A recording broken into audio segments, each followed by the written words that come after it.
Chapter 2: Detachment and Preparations. Prison Letter Number 6. I have already related my experiences with the yogi in the previous letter. Now, according to your wishes, I will give a brief account of my early life story in a sequence. After my meeting with the yogi, the main incidents are as follows. My father was thinking of yoking me to a government service when the Deputy Commissioner of Ludhiana sent me an appointment letter posting me as personal assistant of inoculation officer in Samrala Tehsil. My elder brother, Sardar Harbans Singh, also received a similar appointment letter posting him in Jagran Tehsil. My father, friends, and relatives persuaded me to accept this job as a matter of duty. My father explained to me that to serve humanity was to serve God, and this was the best opportunity to please God. I at once departed to take up the appointment. Although I had not been baptized as the Khalsa, I started following the code of conduct necessary for a Khalsa much earlier, and took meals prepared by a non-smoker. So I took with me a Sikh cook. I reported to the medical officer who was camping in the village KD.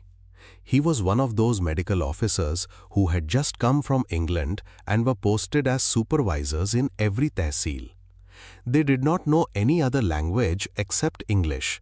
So only those who knew and could speak English fluently were appointed as their personal assistants. I had just come out of the college, so I could speak English fairly well. I took charge from the Naib Tehsildar who did not know English. The medical officer posted as plague inoculation officer had quite a large staff with him. The first difficulty I encountered was the corrupt practice of drawing money for rations of the staff from charity fund against fictitious receipts. As the staff had camped there for many days, this corrupt practice had been going on all the time, and the charity funds had been misappropriated in all the villages. Ending corruption. I had come with the idea of serving humanity, so I could not tolerate such corrupt practices. I sent for the whole staff, including the assistant surgeon, head clerk, compounder, and others. I also sent for the village headman and the shopkeepers. I asked everyone to pay his own bills. I was the first to pay for a day's ration which I had bought and took receipt for it. I was persuaded to accept the rations free and not to worry about payment in receipt. But I strongly reprimanded them for making such evil suggestion and explained to them that the charity fund was for the poor, the cripple, the destitute, and diseased people. Why should they commit the shameful crime of misappropriating such money? On being put to shame for such practices, everyone had to pay for his rations and was given a receipt. But everyone turned against me. To them, this came as a shock. Persons whose pay was only 10 rupees per month had to pay about 8 annas per day. Senior staff members had to pay much more. The inoculation officer knew nothing about these corrupt practices. His cook took money from him for his rations, but acquired the rations free from charity funds. He was now in serious trouble. He incited the staff against me, and they all reported to the inoculating officer that I, the now Naib Tehsildar, was unnecessarily harassing them. He sent for me and asked me to explain the situation. I asked the inoculation officer to tell me how much he had paid to the cook so far for his rations. He at once took out his indent book and showed me the amount spent by him. I sent for the shopkeepers, and on checking the actual amount paid to them, for which receipts were acquired, it was found that the cook had spent only 1/3 of what he had taken from the inoculation officer. The cook had misappropriated the rest. On being exposed, the cook had now to pay the amount. The inoculation officer was cut to the quick. He had once ordered the dismissal of the servant and wanted to take legal action against him. The bearer begged forgiveness and fell at my feet, pathetically pleading for being saved from severe punishment. I felt pity and requested the inoculation officer not to take any legal action against him, but to be cautious in future. I also suggested that the man be retained till he gets a new servant. Otherwise, he might encounter some difficulties during the tour. He could be dismissed as soon as another cook was available. He agreed to my request. He was deeply impressed and remarked, "I generally heard that Sikhs are very honest and truthful. I have found it to be quite true." I told him that I was only a candidate for Sikhism and not a Sikh. I had not yet attained even a nada of the remarkable character which enlightened Sikhs reveal through their actions.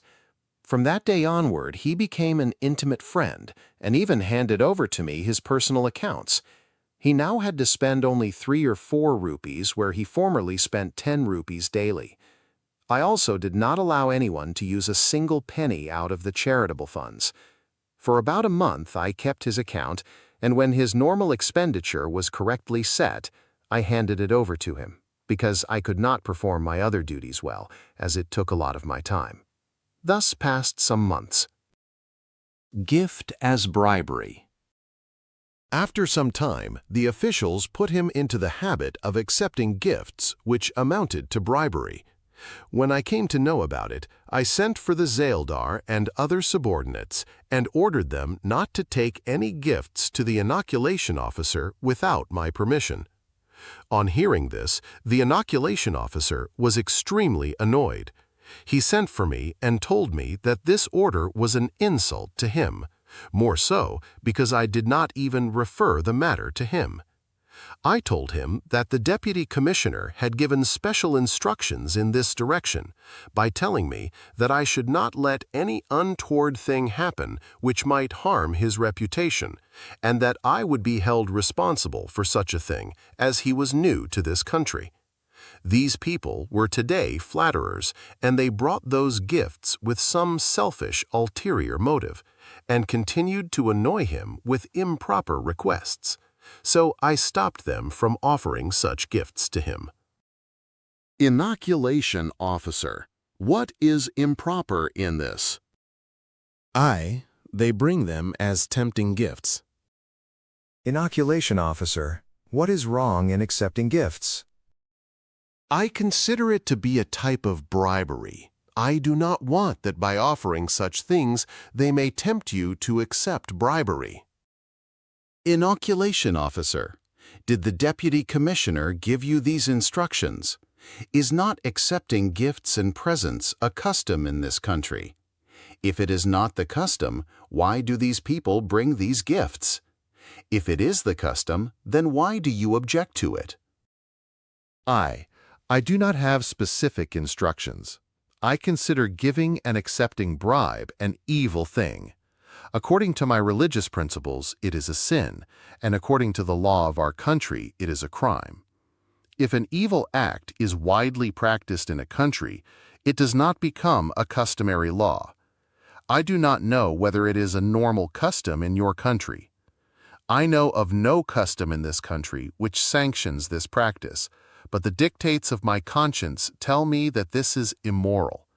Such a custom which takes the shape of immoral and illegal activities should not be sanctioned in any God-fearing society. I stopped this practice here, lest you may get into the habit of accepting this form of bribe. After such a lengthy discussion, the inoculation officer felt a little ashamed about it. After 2 days, he went to the deputy commissioner and discussed the matter of accepting gifts. When he came back, he told me that he had discussed the matter with the deputy commissioner, in whose opinion to accept gifts and to spend money from charity funds for personal needs was an ordinary thing and a normal practice. All officers, including the commissioner, accepted gifts, and everyone used some money for personal expenditure out of charity funds. I asked him to tell the deputy commissioner that all those who used these funds meant for people suffering from leprosy and other diseases will themselves become victims of such terrible diseases if they continue to use this money. Those who misuse these funds should be considered mentally corrupt. They will certainly be punished by God for misappropriating these funds. I also asked him to tell the deputy commissioner that, in my opinion, accepting gifts was as bad as accepting bribery, and I could prove it to him if he so wished. The inoculation officer reported my views to the deputy commissioner verbatim. I was called for an explanation. I fearlessly gave arguments and proved from the moral, legal, and social point of view that it was a crime and sin to use money from charity funds for personal purposes, and that accepting gifts from the people amounted to bribery.